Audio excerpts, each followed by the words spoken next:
Hello everyone, and welcome to Term 4 message to all of our parents and carers. This one is a particularly enjoyable one for me because after weeks, months of disruption, in my message I will share with you all our plans for reopening our school to all students rather than telling you again about remote learning and home education. So we are here, we're ready to welcome our students back from Monday, March the 8th.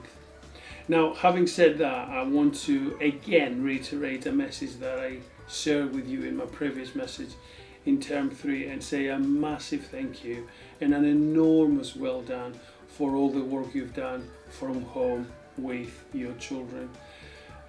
Said before, I have two secondary age children and I do understand how difficult and challenging it has been.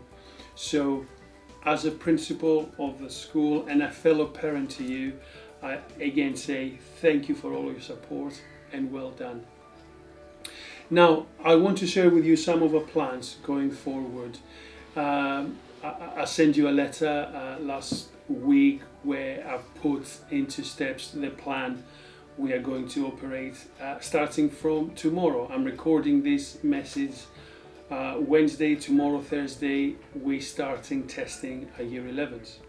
So testing, the government told us we need to test students and then they will be able to start full-time education. Obviously, it is a voluntary process and we have asked for your consent and thank you for having done this for us. So Year 10s and 11s will be tested on Thursday and Friday, and will be able to attend full-time from Monday the 8th on the normal curriculum, normal timetable. Our Year 7s will join us on Monday, Year 8 will join us on Tuesday, and a Year 9s will join us on Wednesday. So this is because we don't have the capacity to be able to test more than a year group per day. At the end of this video, we have also done a little video for you of our testing center because I would like you to see what the process is all about and how we have created a testing center in school. So I hope you will find that video informative and useful as well. So going back to the process of testing, as I said, tomorrow and Friday, 10s and 11s tested and they will start school on Monday. Year 7s will join us on Monday, and again they will come into school for the day only of the testing day. They will be in the tutor groups. They will be in the tutor groups. They will stay in the tutor groups for the whole day, and a tutor group at a time in batches. They will join the testing center to do their test. Hopefully all the tests will be negative, so the students will follow a negative test, will be able to remain in school and join the classroom. In the event of a positive case, in the event of a positive test, the positive test student will have to isolate for 10 days. I know there has been a bit of a confusion whether then you're required to do a PCR test or not. For tests that happen in school, the first test count. So remember, you will have to do 3 tests in school, and following the 3 tests, then we will provide all students with home test kits to do it at home. So for the first 3 tests that they're going to be doing in school, if the test was to be positive, then a 10-day isolation has to follow. You don't need to do a PCR. Even if you do a PCR and it's negative, the first test counts.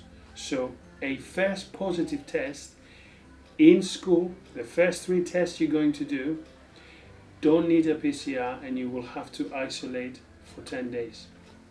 When we get to the point, after hopefully 2 to 2.5 weeks, where we have done the first 3 tests at school and then we'll provide you with home testing, then with the home testing, if it was to be positive, then you ask for a PCR, and if the PCR test is negative, then that's the one that counts. So I hope that is clear to all parents and carers out there. But if you have any further question on that, please let me know. So that is the process of testing. Then 1 day per year group, and then from following Thursday, we will start with the year 10s and 11s again. So our plan is to be able to test all of our students who have consented to a test approximately every 3 days, as is government guidance, and keep the school community, staff and students safe, and very importantly, manage to keep the school open as much as possible without being able to, without having to close bubbles as we did pre-Christmas. Now, having said about testing and bubbles, I want to bring to your attention face masks and face coverings, because again there is a little bit of confusion out there. Initially the government guidance was we need to use face coverings in classrooms, and we need to use face coverings in all areas in school where social distancing is not possible. I'm going to be honest with you, I cannot socially distance everyone in school. So when the students are in a classroom between 25, 26, 27 students, it is impossible to have 2 meters distance in a classroom. So the guidance here is, and again, this is not compulsory, it's not the law, it's not legislation. We will not stop anyone coming to school who refuses to wear a mask inside a classroom, but I'm urging you here as parents that, in my view, as a principal and as a parent, because I will say the same to my children, ideally they should be wearing face masks at all times unless they are eating. I read the government guidance again yesterday, which was the latest update, and it clearly said masks should be worn in all areas in school where social distancing is not possible. And I'm being honest with you, at home, parents, carers, that I cannot socially distance the students in classrooms and in the social times. We haven't got the space, we haven't got the capacity. What therefore should be happening, ideally, please encourage your children to wear a face mask, to protect themselves, to protect you at home, and other students and staff. I'm saying this because I don't want to be in a situation where I have to send students home to self-isolate again. I want to keep the school open from now on at all times for everyone. All of us want to be in school. All of us want to be here learning, socializing, and have, and if you like, a normal school life again. I know they're not the most comfortable things in the world, wearing a mask. I remember last summer I traveled to Greece and I had to wear a mask for 4 hours. It wasn't pleasant, and I agree with that, but it was necessary at the time to do so, and I do believe that it is necessary at the time to do again. It's only 4 weeks until the Easter term, the Easter break, and it's 19 days, 19 school days before we break for Easter again.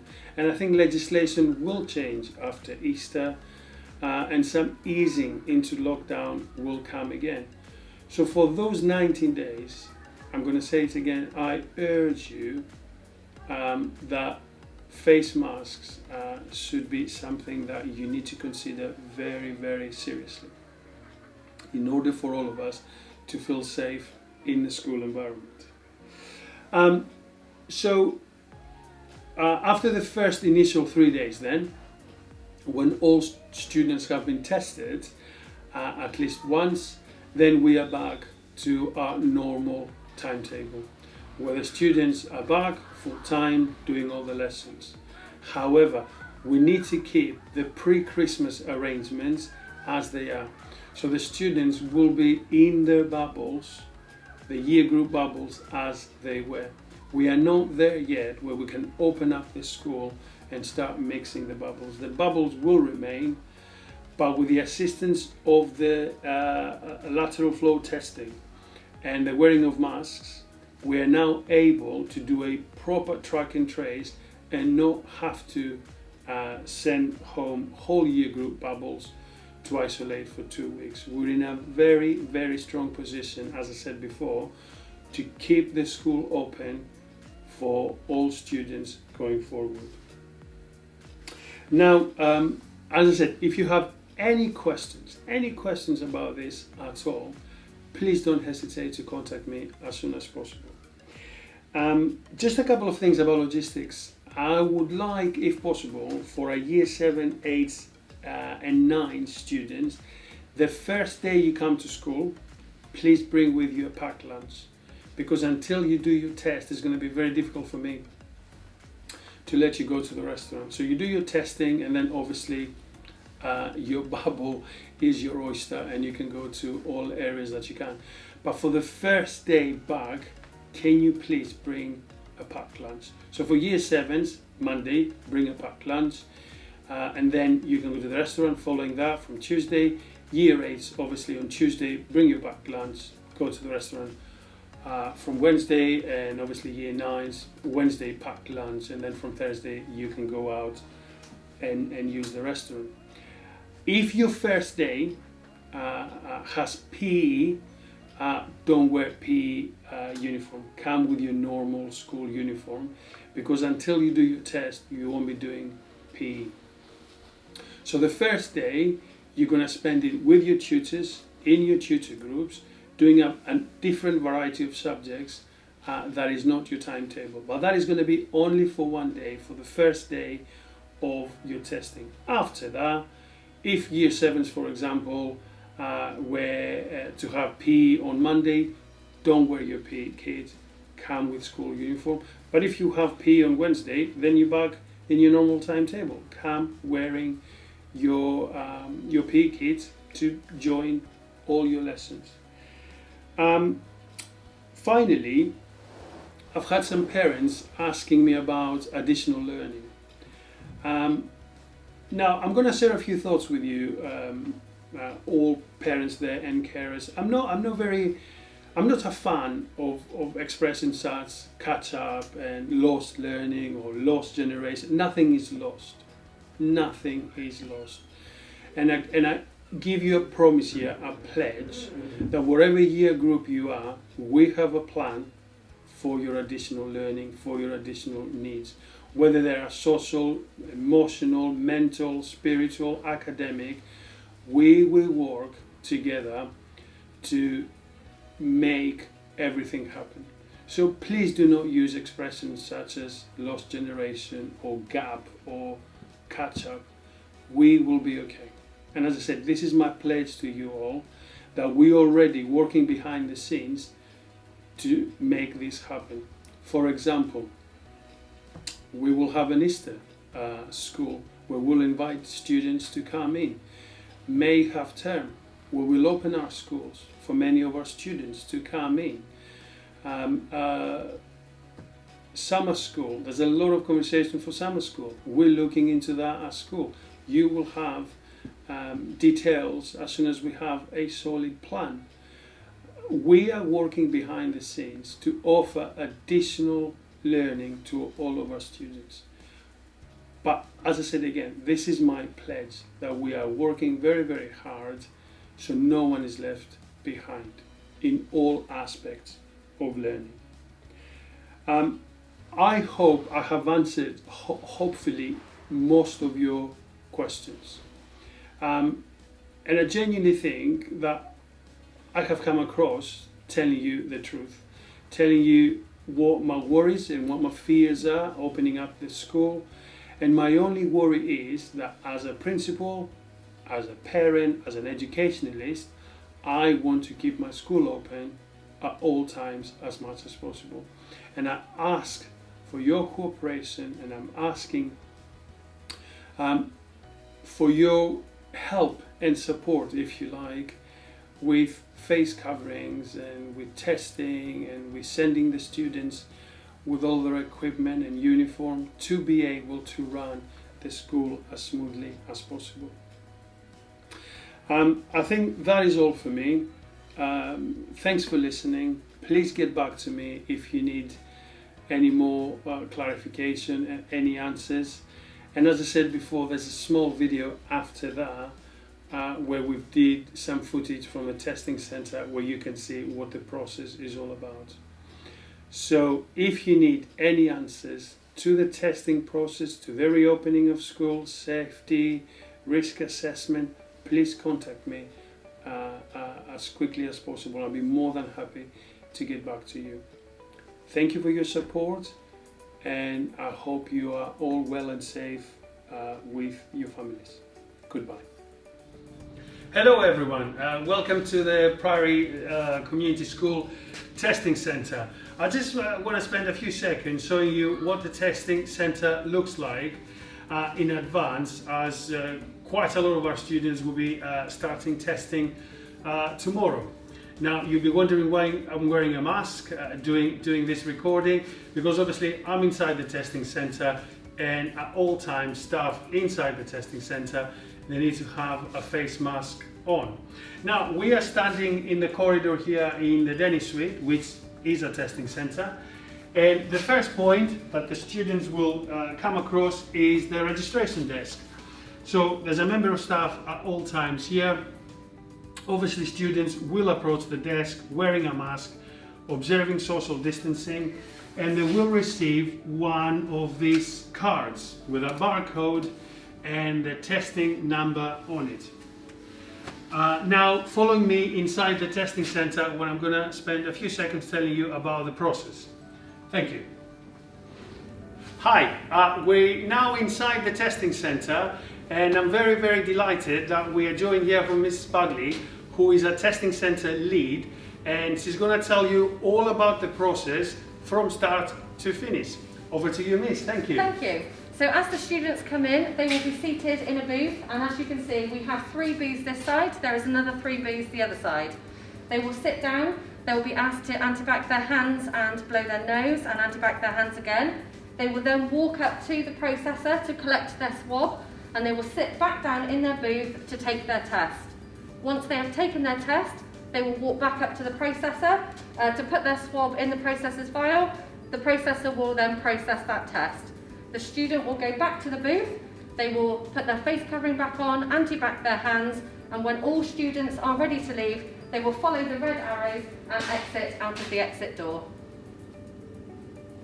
Wonderful, thank you, Miss. And as most probably most of you already know, from start to finish, by the time we have the result, I think the process is about half an hour. However, for the students, the whole process will take between 2.5 to 3 minutes from start to finish. Then we will have to wait, obviously, for about half an hour for the result to come back. I hope you found all that very informative, very useful, and please get back to us if you have any further questions when it comes to testing and the testing process. So many thanks to you, Miss, for all the work you have done so far with the testing centre. And as I said, either an email to me or an email to Miss here, Miss Bagley, will be more than happy to get back to you. So thank you very much.